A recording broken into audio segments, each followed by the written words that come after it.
Good evening guys, at dahil maulan ngayon so naisipan nating mag-blender at syempre may mga natira tayong mga abukado na konti na lang, no, mga 2 minutes na lang pwede nang masira. At dahil bago pa man to masira, ayan kita nyo naman, no, 2 minutes na lang niya, sira na yan.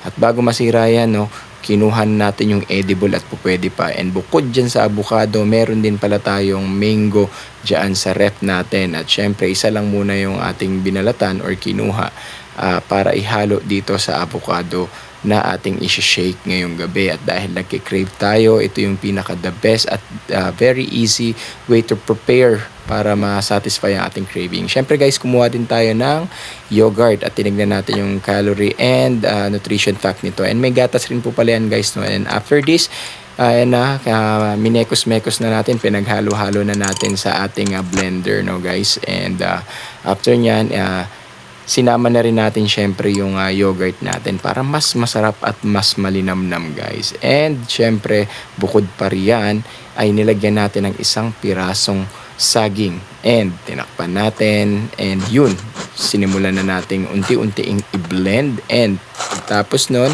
ay nilagay na natin or kumuha tayo muna ng yelo at nilagay natin dyan para syempre mas malamig ang ating gabi.